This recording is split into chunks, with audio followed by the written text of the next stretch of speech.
নির্বাচনের প্রতীকে ভোট দেওয়ার সময় যে সিল ব্যবহার করা হয় সেরকম সিল বানাতে গিয়ে ধরা পড়েছে জামায়াতের কর্মী, এবং সেটা জামায়াতের নেতার নির্দেশে।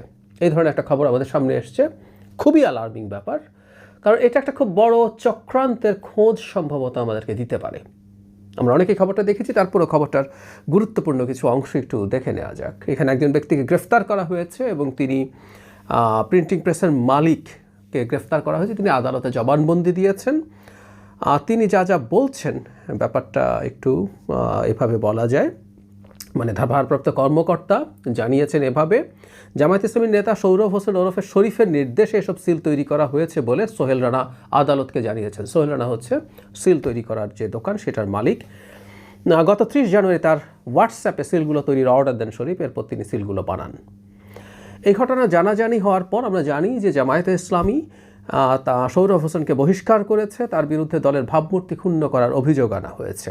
জামায়াতের আমির বলেন, ঘটনার পরপরই আমরা সৌরভকে দল থেকে বহিষ্কার করেছি। তিনি ভোটারদের ভোট দেওয়া শেখানোর জন্য নাকি সিলগুলো তৈরি করেছেন, তবে এটা দায়িত্বহীন কাজ। এছাড়া যার যার দোকান থেকে সিল উদ্ধার করে যাচ্ছে তিনি আমাদের দলের কেউ নয়। পুলিশ তদন্ত করবে টরবে বলছে, মানে ইনস্ট্যান্ট একটা ব্যাখ্যা বের করা হয়েছে কি ভোট দেওয়া শেখানোর জন্য তিনি সিলগুলো বানানোর চেষ্টা করছেন, এবং সিলগুলো হচ্ছে অবিকল সেই সিল, কতগুলো বর্গাকৃতি থাকে আমরা দেখেছি, এটা সেটার মতো করে বানানো। তারপরে জামাত তাকে বহিষ্কার করেছে। কয়েকটা কথা একটু মনে রাখা দরকার। জামাত তত স্বীকার করলো যে এই ভদ্রলোক তাদের নেতা এবং তাকে বহিষ্কার করেছেন, তিনি ওটা বানাতে যাচ্ছিলেন। এখন প্রশ্ন কয়েকটা আছে, এবং এই ধরনের মানে পরিকল্পনা যদি থেকে থাকে সেটা ঠেকানো কিভাবে যেতে পারে সেটার ব্যাপারেও একটা ধারণা গতকাল একটা গোলটেবিল বৈঠক থেকে আমি পেয়েছি, সেটা আপনাদেরকে একটু জানাতে চাই। সিল বানানো হচ্ছে মানে এটার সাথে তো কান টানলে মাথা আসার মতো, সিল টানলে তো ব্যালট পেপারও আসে। এটা ভোট দেয়া শেখানোর জন্য ফরমায়েশ দেয়া হয়েছে এরকম সিল বানানোর ক্ষেত্রে কথায়, সেটা আমরা কোনোভাবেই মনে করি এটা খুবই অযৌক্তিক, খুবই বাজে অজুহাত, গ্রহণ অযোগ্য। সো এটার সাথে জালিয়াতির সম্পর্ক আছে, আমরা ওটা নিশ্চিতভাবে ধরেই কথা বলতে চাই। তাহলে জরুরি প্রশ্ন হচ্ছে, সিল কেন? সিল মানে ব্যালট পেপার আসবে, ব্যালট পেপার কি তারা পাচ্ছেন বা পেয়েছেন? মানে কথাটা এইরকম যে প্রত্যেকটা কনস্টিটিউয়েন্সিতে আলাদা আলাদা ব্যালট পেপার হয়, কারণ সেখানে শেষ পর্যন্ত যে কয়টা প্রতীক থাকে সেই প্রতীকগুলো অনুযায়ী ব্যালট পেপার ছাপা হয়।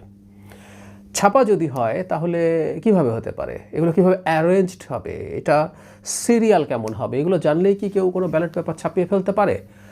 আমার কাছে মনে হয় এটা কঠিন। কারণ হলো সেইটা করবেন, তার সাথে প্রতীকগুলো কেমন হবে, নির্বাচন কমিশন যে প্রতীকগুলো দিয়ে প্রিন্ট করছেন হুবহু সেরকম হবে কি না, সেটা এজেন্টদের সামনে পরে ধরা পড়ে যেতে পারে, সেই সম্ভাবনা থাকে। তাহলে উপায় বেটার যেটা, সেটা হচ্ছে একটা প্রিন্টেড কপি পেয়ে যাওয়া, যেটা দেখে দেখে তারা এরপর বানাতে পারেন। আরেকটা আরও সহজ হয়তো একটা সফট কপি পাঠিয়ে দেওয়া। এই যুগে এটা কিন্তু খুবই ইজি ব্যাপার, যদি চক্র জড়িত থাকে, মানে অ্যাপারেন্টলি খুবই শক্তিশালী নিরাপত্তা ব্যবস্থার মধ্য দিয়ে এসব প্রিন্ট করার কথা, কিন্তু জামায়াতের প্রচুর অ্যাক্সেস তৈরি হয়েছে সরকারের বা রাষ্ট্রের বিভিন্ন গুরুত্বপূর্ণ জায়গায়। ফলে তারা এই অ্যাক্সেসটা নিয়ে একটা সফট কপি পেলেন, তারপর অনেকগুলো ব্যালট পেপার প্রিন্ট করলেন, তারা করে সেটাতে এই সিল মোহর দিয়ে সিল মেরে নিয়ে চলে গেলেন। বিশেষ করে তো বডি চেক করা হয় না, এবং গোপন যে কক্ষ আছে সেটা পর্দা দিয়ে ঢাকা থাকে, সেখানে কোনো রকম কোনো সিকিউরিটি ক্যামেরার অ্যাক্সেস থাকে না। ফলে ওখানে গিয়ে ওই ভাঁজ করা ব্যালট পেপারগুলো বক্সে যে কেউ ঢুকিয়ে দিতেই পারেন, যদি তিনি ব্যালট পেপারের ওই সফট কপি বা কোনোভাবে কিছু ব্যালট পেপার পেয়ে যান।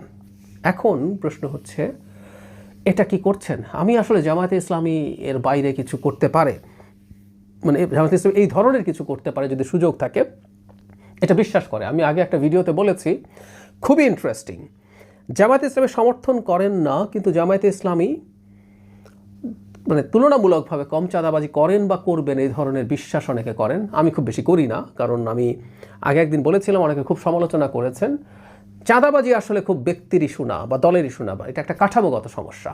বাংলাদেশের যে ইনফর্মাল ইকোনমি আছে সেটার ম্যানেজমেন্ট যতদিন পর্যন্ত ঠিকঠাক হবে না, চাঁদাবাজি কোনো না কোনো ফর্মে থাকবে, কম বা বেশি হবে। যাই হোক, অনেকে যেটা মনে করেন যে জামায়াতে ইসলামী তুলনামূলকভাবে কম এসব করবে, তাদের সময় তুলনামূলকভাবে কিছু কিছু জায়গায় দুর্নীতি কম হতে পারে, এই ধরনের পারসেপশন যাদের আছে, আবারও বলছেন ব্যক্তিগতভাবে এটাকে সাবস্ক্রাইব করি না।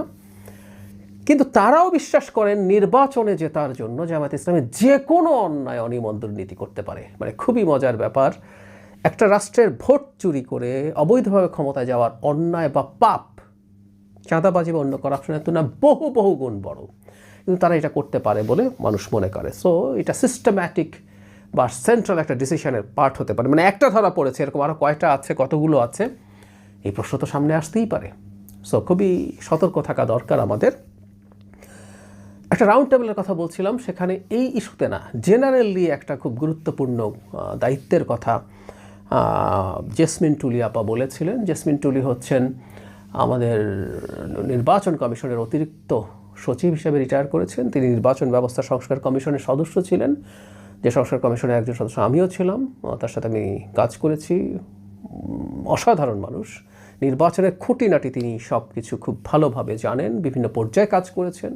শেখ হাসিনার প্রথম শাসনের সময় চট্টগ্রামে একটা নির্বাচনে আওয়ামী লীগ কারচুপি করার প্রেক্ষাপট তৈরি করছিল, সেখানে তিনি খুব কঠোরভাবে সুন্দরভাবে সেই নির্বাচনটা করে এসেছিলেন, সাহস নিয়ে আওয়ামী লীগ প্রার্থীর বিরুদ্ধে দাঁড়িয়েছিলেন। সেটা এখনও আমাদের খুব গুরুত্বপূর্ণ একটা উদাহরণ হিসেবে রয়ে গেছে।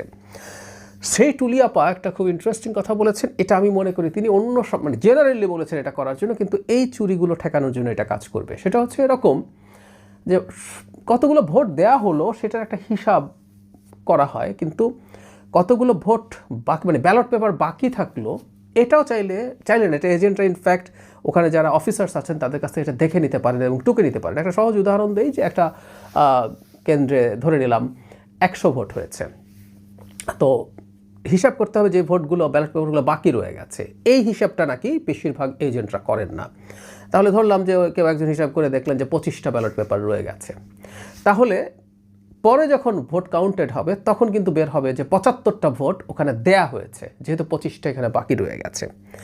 এই যে বাকি রয়ে গেছে এই হিসাবটা করলে কিন্তু এই ধরনের জালিয়াতি যদি কেউ করতে চেষ্টা করে সেটাও ধরা পড়বে, কারণ 25টা এখানে হিসাব হলে তাহলে 75টা থাকার কথা, কিন্তু বাইরে থেকে এক্সট্রা ব্যালট যদি ঢোকে, ধরে নিলাম যে আমরা এই ব্যালটগুলো লিক করলো, হুবহু একই রকম ব্যালট হলো, দেখতে প্রবলেম লাগলো না, ওখানে যখন ব্যালট বেশি হয়ে যাবে তখন অনিবার্যভাবে এই প্রশ্ন তৈরি করা যাবে যে ওখানে ভুয়া ব্যালট ঢুকেছে।